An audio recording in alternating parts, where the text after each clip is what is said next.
Então, bom dia, edição da Cor do Dinheiro do dia 11 de novembro do ano da graça 2021. O Sr. Luís deixou-me fazer isto aqui hoje dentro e gostava de começar a emissão de hoje dizendo que era mesmo muito longa. Tínhamos aqui três assuntos principais. O primeiro, a questão da vacinação e o que está a passar, que era um problema claramente anunciado, e a situação política dentro do Partido Social Democrata. E ainda havia um terceiro ponto, que era que todas as lições que nós precisamos de aprender com o caso de Elmar. Mas, como isto iria ficar muito longo e passaríamos os 30 minutos, eu vou deixar uma análise mais aprofundada da vacinação para o dia da manhã. Nomeadamente, a excelente intervenção que fez o vice-almirante Gouveia Melo, ao que tudo indica ontem, chamando a atenção para, não é preciso deixar de chamar os militares para as coisas. Eu quero guardar isso para amanhã. Mas, antes de irmos à emissão de hoje, quero só lembrar que já começaram a anunciar coisas da próxima semana. Na próxima sexta-feira da próxima semana, vamos ter o Corporate Vision, que é sobre os benefícios fiscais que você ainda pode aproveitar até ao final do ano. Que ainda vai a tempo, ok? Vai ser na outra sexta-feira, não amanhã.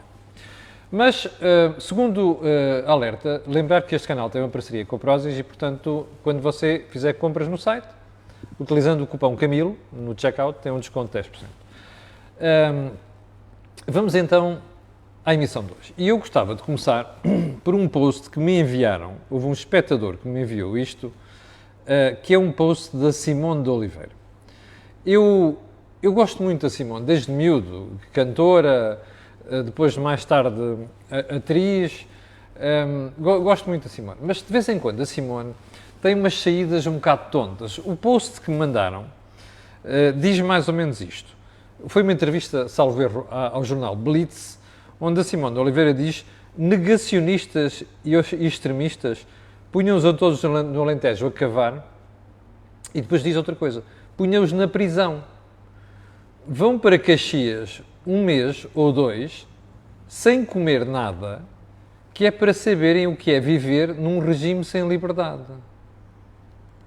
Quer dizer, eu não sei se a Simone está muito traumatizada com o que passou no anterior regime, mas até admito que esteja. Agora, o que me faz impressão é nós vivermos em democracia e vermos alguém advogar os mesmos métodos do Dr. Salazar. Está a ver? É que no antigo regime a malta era perseguida por pensar de maneira diferente. Então, nós em democracia vamos cometer os mesmos erros do Dr. Salazar porque alguém pensa diferente de nós? Isto não tem pés na cabeça. Eu às vezes fico a pensar que os 83 anos das pessoas às vezes não servem para nada. Alguém ponha um bocadinho de juízo na cabeça da Simone. Não serei eu, seguramente, nem sequer a conheço. Mas, enfim. Ponto seguinte. Desculpe lá esta parte, mas é só para nos lembrarmos, de vez em quando, que a gente vive em democracia, não é? Dá a sensação, pela forma como as pessoas reagem, que democracia é coisa que não sabemos o que é. Democracia é só se pensarem como nós. Se pensarmos de forma diferente, vão para Caxias. Caxias, para aqueles mais novos que veem este canal, que não sabem, era uma das prisões do regime, para onde o Estado Novo mandava quem discordava de si. Está a ver? Bom. Greves.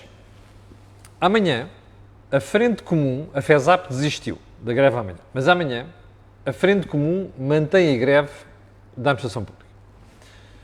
Isto é fruta da época, mas não é época porque estamos a discutir o Orçamento de Estado. É época porque desta vez o PCP e os cães de fila, não é?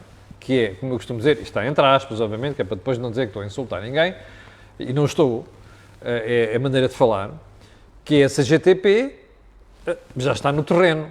E, portanto, se há alguma coisa que se pode prever nesta matéria, é expect more of the same. Até porque, como já reparou ontem, a senhora Secretária de Estado, a senhora Ministra Alexandra Leitão, já veio confirmar que vai haver o tal aumento de 0,9% para a administração pública, já no início de janeiro, que é uma coisa fantástica, não é? Com um orçamento em duodécimos, como eu expliquei ontem, e que isso vai custar 700 milhões de euros. Portanto, você vai ter muito mais coisas como esta nos próximos tempos.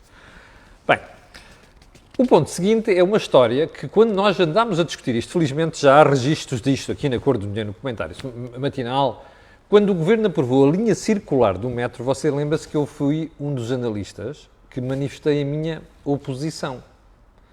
Porque acho que não faz sentido uma linha circular. Tem algumas vantagens, tem muitos inconvenientes. E porque o mais importante para Lisboa, e como você está a perceber por esta marmelada do trânsito, é ter uma malha de metro que chegue à periferia de Lisboa. Isso sim, é importante. É só olhar para algumas cidades europeias, o RER em Paris, o Subway System em Londres e outras cidades para perceber o que é que como isto é importante. Mas não, a malta está muito preocupada com uma linha circular. Eu sei que outras cidades também têm linhas circulares. Aqui não fazia sentido. Eu, na altura, disse aqui que disse isto, que achava que aquilo cheirava, il mio naso cheirava.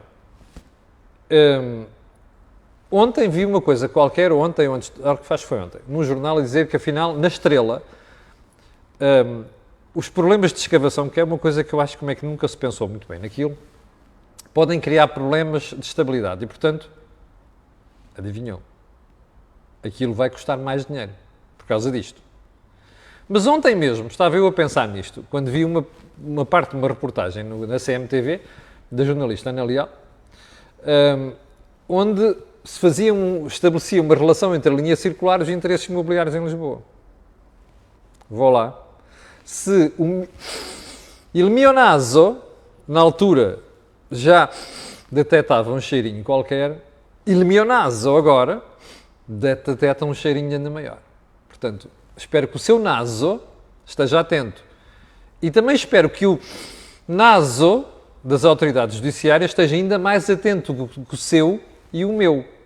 Faites la liaison.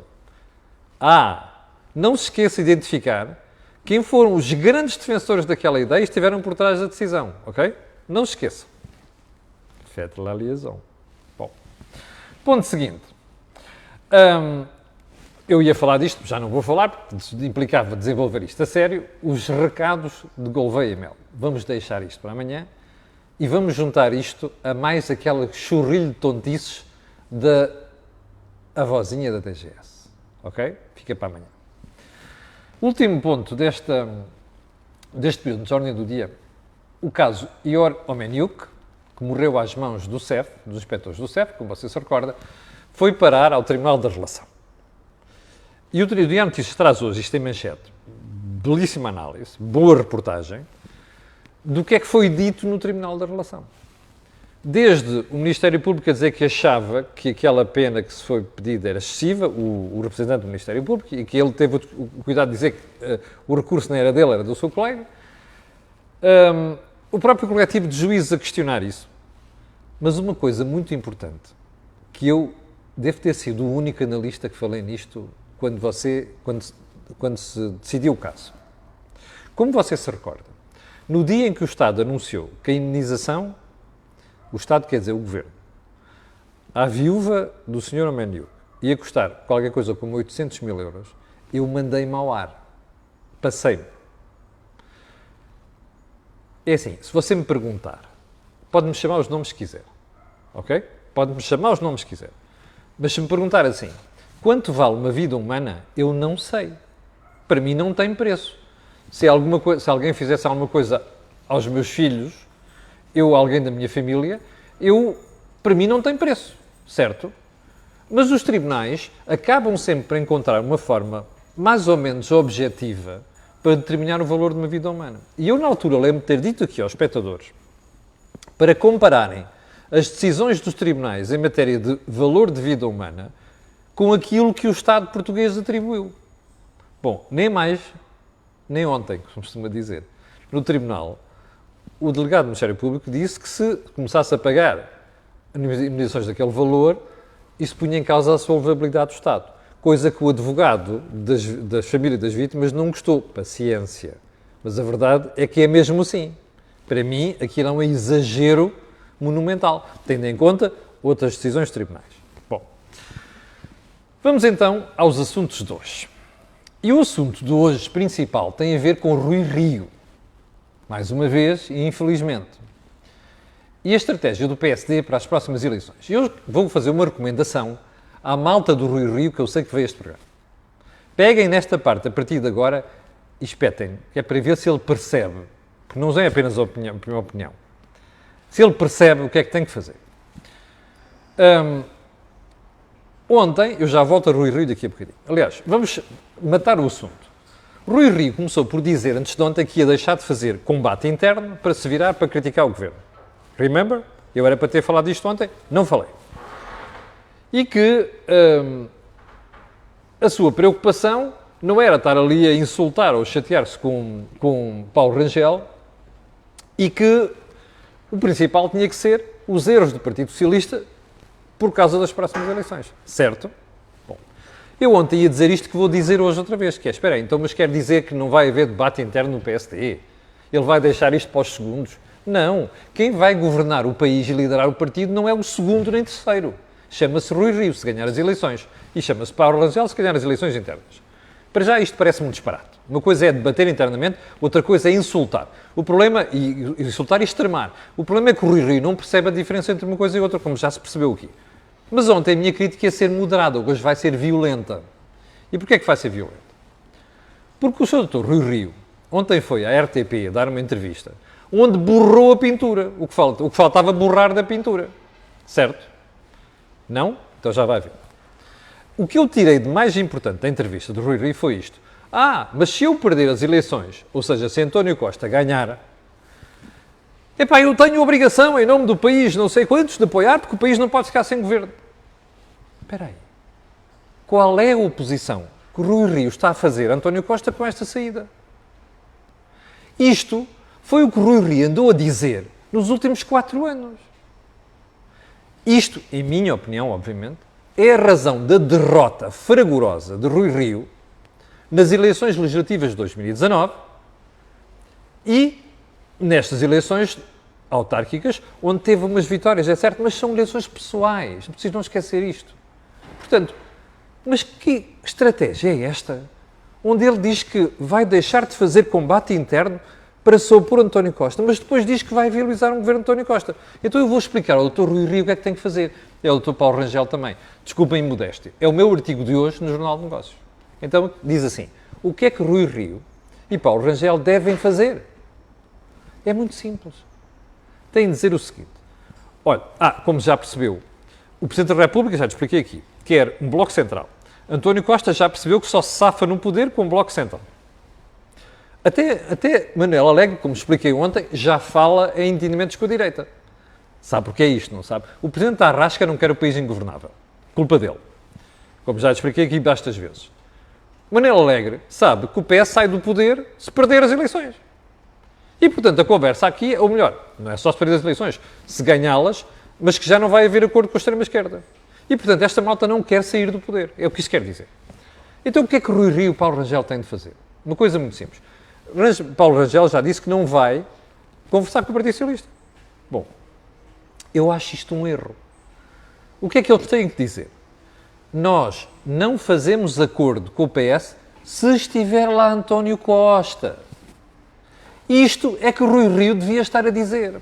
E eu espero, que ainda não vi o Rangel dizer isto, mas espero que o Rangel se sensibilize por isto. Para já, fiquei muito agradado de ver que a primeira pessoa que criticou a história de não terem dito ao Presidente da República que tem investigações militares já passou para o discurso de uma parte da classe política. Fico muito feliz com isso.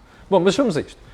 Paulo Rangel tem de se diferenciar de Rui Rio. E Rui Rio tem de se diferenciar de Paulo Rangel, mas ambos deviam diferenciar-se era de António Costa.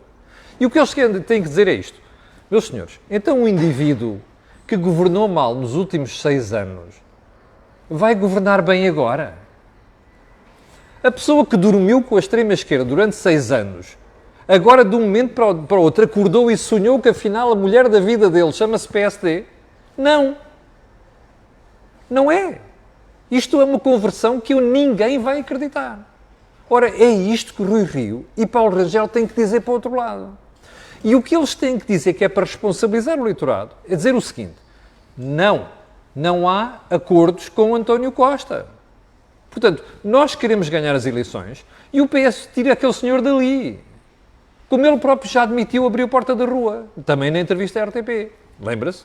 António Costa já abriu a porta dele para a rua. Portanto, o que o PSD tem que fazer é dizer ao eleitorado assim, desculpa, este senhor é responsável pela estagnação, pelo aumento brutal da despesa pública, pelo aumento brutal do emprego no Estado, que vai custar mais impostos. Que já custa mais impostos. Ao contrário do António Costa diz que é uma mentira.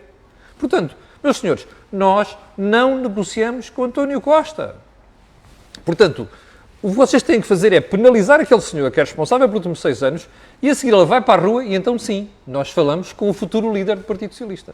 É assim que se faz a oposição. Mas Rui Rio, infelizmente, não aprende. Como se dizem o povo, é burro teimoso. Quer dizer, não é chamar nomes, é, como se sabe que é um burro. Um burro é um animal teimoso. E, portanto, como diz o povo, isto é teimosia que não faz sentido nenhum. Ora, eu acho que Rui Rio está a cavar a sua sepultura. E agora vem melhor. Eu acabei de saber em quem não vou votar nas legislativas, se me vier com esta conversa. Isto é assim. Eu, que sou eleitor de direita, não vou votar num candidato do PSD que me venha para as eleições com esta retórica. E estou convencido que, como eu, vai haver muita gente. Portanto, espero bem que o Partido Social Democrata saiba escolher. Eu, se tinha alguma dúvida quanto à incapacidade do Rui Rio, perdia ontem. Portanto, espero que pensem muito bem no que vão fazer, porque nas próximas eleições há gente que não vai votar no PSD com este tipo de posicionamento. Não faz sentido. Bom, está esclarecida a história do PSD. Vamos então para outro assunto que eu tinha eleito como ponto principal para hoje. A Dialmar. Eu era para ter falado disto já há algum tempo. Aliás, dias passados. Não falei porque já sabia o que estava a passar. Para já a história do empresário de Viseu, aquilo é uma vergonha. Como é que o Tribunal suspende a declaração de falência de uma empresa com uma proposta daquelas que não tem pés nem cabeça, não tem sustentação e não sei das quantas. Isso só mostra que nós em Portugal somos uma bandalheira a tratar estes processos de insolvência e coisas do género. Mas enfim, havia 2 propostas. De uma empresa ali de Leiria e agora uma proposta de uma empresa de Barcelos, que eu conheço, aliás, e que tenho uma excelente impressão dela. Bom, mas o que interessa aqui é que os credores puseram-se de acordo para fechar a Dialmar. Pá, aleluia! Praise the Lord! Não é que eu fico feliz que eu fecho uma empresa, mas eu fico feliz e já vai ver porquê. Então vai ver. 8 milhões ao Estado. 8 milhões ao Estado deve a Dialmar. Ouviu bem? 8 milhões. 6 milhões à banca. 1,7 milhões à Segurança Social. 320 mil euros em salários que já foram adiantados pelo Estado. Desculpe lá. Diga-me lá qual é a empresa que merece continuar em atividade desta maneira. Pá, eu tenho muita pena, os trabalhadores estão a defender lá a sua vida, mas eu não quero, como contribuinte, estar a pagar mais impostos para cobrir esta brincadeira. Já imaginou? 8 milhões do Estado, 6 milhões de banca, 1,7 milhões à Segurança Social. Mas o que é isto? Pá, porquê é que a gente vai sustentar como contribuintes empresas dessas? Não faz sentido. Ainda para mais, está em cima da mesa uma proposta da Valérios, como eu lhe digo, tenho excelente impressão da empresa, e eu um dia deste a te explicar porquê, em que eles querem ficar com uma parte dos ativos industriais, querem ficar com cerca de 200 trabalhadores, imagine só a maravilha, 200 trabalhadores, instalar lá um polo na zona de Alcaíns e pôr aquilo a elaborar. Isto é que interessa. Agora, qual é a lição disto? Explique-me onde é que esteve o racional do Estado para meter lá 8 milhões. E da Segurança Social para ficar com um calote de 1,7 milhões. E a banca que meteu lá 6 milhões. Onde é que está o racional disto? Esta história é a imagem de Portugal, percebe? Nós passámos os últimos 40 anos a fazer destas coisas e não aprendemos, percebe? Há outros países que dizem assim, fechou, não tem hipótese, fechou. As pessoas vão fazer outra coisa qualquer. Agora, o que não pode acontecer é continuarmos nesta coisa socialista de espetar dinheiro do contribuinte para cima daquilo. É que sabe uma coisa, isto não é dinheiro grátis, é dinheiro que vai sair dos seus impostos. Bom, resolvido. Vamos ao auto-voucher. Há cerca de 2 semanas e 3 ou 4 dias, eu fiz um vídeo aqui em que expliquei em detalhe como é que isto ia funcionar. E como lhe expliquei, que na altura são 5 míseros euros por mês. A amassada que aquilo dá. Para já, ontem vi parangonas de jornais, 2/3 das gasolineras já aderiram. Bullshit, aqui não interessa para nada, percebe? Quem vai recorrer àquilo é uma minoria. Mas isto está feito para não produzir efeitos. Porque o Estado não tem dinheiro e precisa do dinheiro. Ontem começaram logo, agora descobriram logo de uma hora. As pessoas mais velhas não estão com a aplicação, não sei o que, não sabem como ir lá. As pessoas chegam lá e pensam que é só entregar, e pensam que é pagarem dinheiro. Hello? Não é pagarem dinheiro. Não aceitam. Adivinhou? Cartãozinho. Sabe o que é que quer dizer o cartãozinho? Fica lá registado. E sabe o que é que quer dizer? A malta do Estado fica a saber que você, afinal, ganha pouco no seu salário, mas gasta muito em combustível. Hello? Faites la liaison. Está a ver isto? É só armadilhas. É só buracos. É só burradas. Há um jornal que acho que eu ia hoje que aquilo é uma confusão geral. Então, descobriram agora? Olha, isto foi análise aqui na Cor do Dinheiro há pouco mais de 2 semanas. E a gente explicou o que ia começar, o que é que ia acontecer. Aproveito para dizer o que disse na altura. Eu, com o meu cartãozinho Continente barra cross-selling com a Galp, tenho desconto de 10 cêntimos em cada litro de gasóleo e de gasolina. Não é? E não estou a fazer publicidade ao Continente, que não me paga aqui para estar a dizer nada. Mas olha, o cartão da FNAC também dá desconto, na Repsol, os cartões de sócio do Benfica e de outros clubes também dão desconto. Se calhar é melhor a malta optar por isso do que andar nesta pouca vergonha da história do auto-voucher. Isto foi inventado. Isto é socialismo, como lhe disse na altura. Auto-voucher e voucher. Isto parece um país de vouchers, como na altura expliquei aqui. Estou a repetir uma análise de há 2 semanas atrás disso. Mas é para você perceber. Eu disse-lhe aqui, se me enganasse, pedia desculpa. Não me enganei. Isto é uma confusão geral e está pensado para não ter efeito significativo, percebe? É como a história do e-voucher. Eram 200 milhões, nós até admitimos aumentar. Depois eram 20 milhões, 30, 60 milhões. Uma vergonha. O Estado não tem interesse nenhum que as pessoas adiram a isto. Está a perceber? Não caia nestas brincadeiras. Isto é socialismo do pior. Não resolve rigorosamente nada em Portugal. Há um problema com os combustíveis? Chama-se fiscalidade. É o valor dos impostos que o Estado compra. O resto é conversa fiada. Bom, eu vou só dar um saltinho aqui rápido à FESAP, que é outros sindicatos aqui da função pública, que dizia ontem, à saída da conversa com o Sr. Ministro Alexandre Leitão, que há margem orçamental para satisfazer reivindicações dos sindicatos da função pública. Pois há, mas a margem não é da FESAP. A margem é no seu bolso, como contribuinte. Percebe? O que estes senhores estão a dizer é assim, nós queremos estes aumentos, mas quem vai pagar é você. E quem é você é o tanso fiscal que está desse lado. Percebe? Que vota nestas marmeladas. Não se esqueça, dia 30 de janeiro tem uma boa oportunidade, ok? Não se esqueça disso. Último ponto. Frase da semana. Dar maioria absoluta ao PS é premiar quem merece ser castigado. Jorge Cordeiro não é da direita, é do PCP. É um dos fulanos que negociou os orçamentos com o PS e diz que o PS andou a ser desonesto. Jorge Cordeiro, acordou agora? E durante os 6 anos anteriores foi comido? Que vergonha. Mas pronto, no objetivo eu estou de acordo. Maiorias absolutas, não. E já agora, não se esqueça de uma coisa. António Costa tem de ser penalizado no dia 30 de janeiro. Portugal perdeu 6 anos. 6 anos, percebe? De reformas. Nós estagnamos. Isto tem um rosto. António Costa. Ponto final. Conversa fica por aqui. Voltamos a encontrar-nos amanhã às 8 da manhã. Às 8.000 pessoas estavam em direto, 8.100 há bocadinho. Quero agradecer e pedir aquilo que peço sempre. A estas e outras pessoas que vão ver, colocarem um gosto e fazerem partilha nas redes sociais. Também já sabe porquê. Aquilo que houve aqui não houve em mais sítio nenhum. Obrigado, com licença, e até amanhã às 8.